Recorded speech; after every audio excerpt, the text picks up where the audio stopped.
বৃষ্টির দিনে গরম ভাত কিংবা খিচুড়ি ফুলাওর লাগি মুখরোচক কোনো কিছু বানাইয়া খাইতে মন চাইলে আজকের এই রেসিপিটা বানাইতে পারেন। এই রেসিপিটা বানানি একদম সহজ আর দেখতে অনেক বেশি লোভনীয়, খাইতে খুবই মুচমুচে আর মজাদার হয়। আসসালামু আলাইকুম আপন মানুষজন, অনলি কুকিং রেসিপিস চ্যানেলে সকলরে জানাই স্বাগতম। আজকে আমি আপনারা লাগি নিয়ে আইছি গরম ভাত কিংবা খিচুড়ি ফুলাওর লাগি খাইতে মুখরোচক একটা নাস্তা রেসিপি। প্রথমে নিছি একটা মিক্সিং বাটি আর নিছি ওলাখান একটা কাপ দিয়ে হাফ কাপ পরিমাণ মুগ ডাল। ও কাপ দিয়ে 1 কাপ পরিমাণ নিছি আমি কেন মসুরের ডাল। আপনার কাছে যদি মুগ ডাল না থাকে তাইলে শুধুমাত্র মসুর ডাল দিয়েও বানাইতে পারেন। আর হাফ কাপ নিছি আমি কেন বাতর চাউল। বাতর চাউল দিলে এই নাস্তাটা অনেক বেশি মুচমুচো। এখন সবগুলা উপকরণ খুব ভালোটিকে প্রথমে মিশাইয়া নিলাম।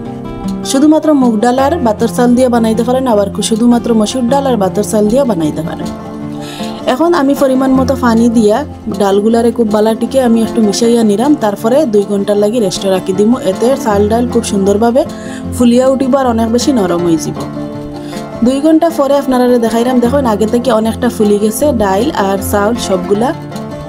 এখন আমি খুব বালাটিকে 2-3 বার পরিষ্কার পানি দিয়া দইয়া তারপরে আমি পানি জড়াইয়া নিব।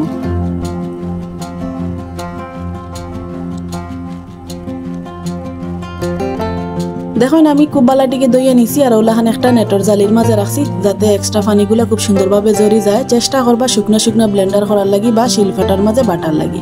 এখন আমি ব্লেন্ডার জাড়ের মাঝে নিলাম, নিয়ে আমি খুব বালাটিকে ব্লেন্ড করিয়া নিমু। আর একদম মিহি ব্লেন্ড করতাম না, একটু দানা দানা থাকবো। তাইলে গরম ভাত কিংবা খিচুড়ি ফুলার লাগে খাইতে অনেক বেশি ভালো লাগবো। একটু দানা দানা থাকলে অনেক বেশি মুচমুচো হয়। আর খাওয়ার সময় যদি দাঁতর মাঝে পড়ে একটু দানা দানাগুলা মুচমুচাগুলো অনেক বেশি ভালো লাগে।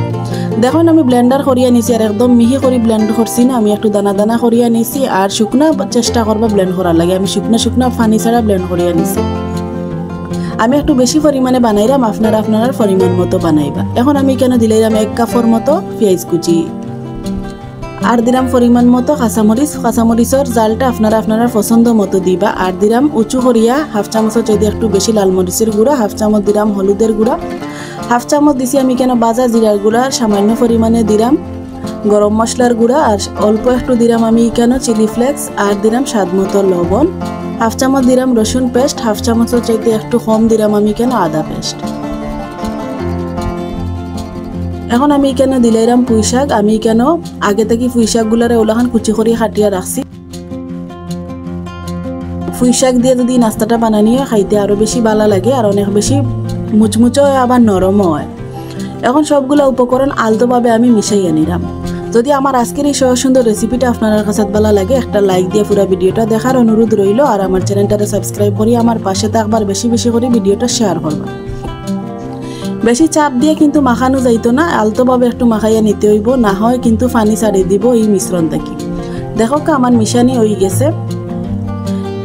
এখন আমি কেন জলাখান নাস্তা বানাইতাম ওলাখান একটু শেপ দিয়ে নিমু। আমি একটু বড় বড় করিয়া লম্বাটে করে নাস্তাগুলো বানাইলাম। আপনারা চাইলে ছোটো ছোটো পেঁয়াজের মতো বানাইতে পারেন। তবে যেহেতু আমি খিচুড়ি কিংবা গরম ভাতর লাগি আজকের এই নাস্তাটা পরিবেশন করতাম, এর কারণে আমি ওলাখান করিয়া একটু নাস্তাটা বানাইয়া নিলাম। এতে দেখতে অনেক বেশি লোভনীয় হয় আর একটু চৌকো করিয়া নিলাম, খাইতে অনেক বেশি ভালো লাগবে। আর গরম ভাত কিংবা খিচুড়ি ফুলার লাগে একটু বড় বড় করে এলাকার নাস্তা বানাইলে অনেক বেশি ভালো লাগে। আমি ওলাখান একটা একটা করে নাস্তা বানাইম আর তেলের মাঝে দিলাইম। আর এর কারণে আগে থেকে প্যানের মাঝে তেল মিডিয়াম আছে গরম করিয়া নিছি আর একটা একটা করে নাস্তা আমি গরম তেলের মাঝে দিলাইলাম। চুলার আঁচ মিডিয়ামও রাখি এই নাস্তাগুলো বাঁচতে হইব, তাইলে নাস্তাগুলো ভিতর থেকে অনেক সুন্দরভাবে সিদ্ধ হইয়া আইব আর বাইরে অনেক বেশি মুচমুচে হইব। সবগুলো নাস্তা আমি একই রকম করিয়া বানাইছি আর আপনারা হয়তো দেখিয়া বুঝতে পারা, দেখতে খুব বেশি সুন্দর লাগে। আর একটু চৌকো চৌকো করিয়া একটু বড় বড় করিয়া নাস্তাগুলো আমি বানাইলাম। তবে আপনারা আপনার পছন্দ মতো শেপ দিয়ে নাস্তাগুলো বানাইবা। আমি কয়েকটা নাস্তাই কেন দিছি আর 2-3 মিনিট পরে আমি একটা একটা করে নাস্তা উল্টাইয়া দিলাম। দেখো 2-3 মিনিট পরেও কিন্তু নাস্তার মাঝে খুব সুন্দর একটা কালার হওয়া আরম্ভ হয়ে গেছে। যেহেতু এখন সব বাদে বৃষ্টির দিনে সকলেও কম বেশি কোনো না কোনো বাজা ফুড়া খাইতে চাইন। আর যদি চাইন তাইলে আজকের এই রেসিপিটা বানাইয়া খাইতে পারবা। বড় যদি মসুর ডাল আর চাউল থাকে তাইলে আজকের রেসিপিটা বানাইয়া খাইতে পারবা। খুব সহজ বানানি আর খাইতে অসাধারণ লাগে। আর খিচুড়ির লাগি তো খাইতে অনেক বেশি ভালো লাগে। দেখুন আমি উল্টাইয়া পাল্টাইয়া একটু সময় নিয়ে নাস্তাগুলারে বাজিয়ে নিমু যাতে খুব সুন্দর একটা কালার হয় আর অনেক বেশি মুচমুচে হয়।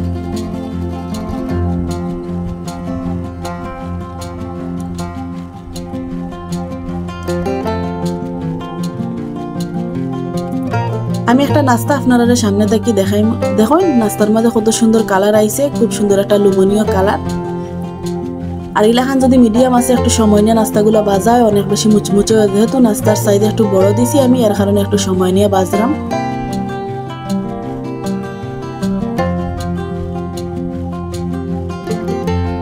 উল্টাইয়া পাল্টাইয়া নাস্তাগুলো আমি বাজিয়ে নিছি। আর একটা নাস্তা আমি আপনারা দেখাইলাম, দেখুন কতটা লোভনীয় লাগে দেখতে। সবগুলো নাস্তা আমার বাজা হয়ে গেছে, আমার পছন্দ মতো কালার আইছে। এখন নাস্তাগুলোর আমি তেল থেকে খুব বালাটিকে তেল জড়াই আলাদা একটা প্লেটের মধ্যে তুলিয়া নিলাম। আর একই রকম করি আমি বাকি নাস্তাগুলো বাজিয়ে নিব। বাকি নাস্তাগুলো বাজার সময় চুলার আঁচটা একটু কম দিবা, কারণ এই সময় তেলটা অনেক বেশি গরম আছে। একটু চুলার আঁচ কম দিয়ে নাফরের বেসের নাস্তাগুলো বাজবা, তাইলে নাস্তাগুলো ওলাখান হইব মুচমুচে। একই রকম করিয়া আমি সবগুলা নাস্তা বাজিয়া নিছি। আর এখন আপনারা একটা প্লেটের মাঝে পরিবেশন করিয়া দেখাইলাম। দেখুন দেখতে কতটা সুন্দর লাগে আর খাইতে অনেক বেশি ভালো লাগে। আর বানানি তো একদম সহজ, আমরা যারা খান সাধারণ পেঁয়াজু বানাই ওলাখান বানানি হয়। গরম ভাত কিংবা খিচুড়ি ফুলার লাগি চাইলে পরিবেশন করতে পারেন, অথবা বিকালে নাস্তা হিসাবেও কিন্তু খাইতে পারেন। অনেক বেশি মুখরোচক এই নাস্তাটা। এখন একটা নাস্তা আমি আপনারা বাঙ্গিয়া দেখাইলাম। দেখুন কতটা মুচমুচে হয়েছে, বাইরে অনেক বেশি মুচমুচে আর ভিতরে একটু নরম থাকে, আর খাইতে খুব বেশি ভালো লাগে। তো কিলাখান লাগলো আমার আজকের এই সুন্দর রেসিপিটা কমেন্ট করিয়া জানাইবা। সকল ভালো থাকবা, সুস্থ থাকবা সব সময়।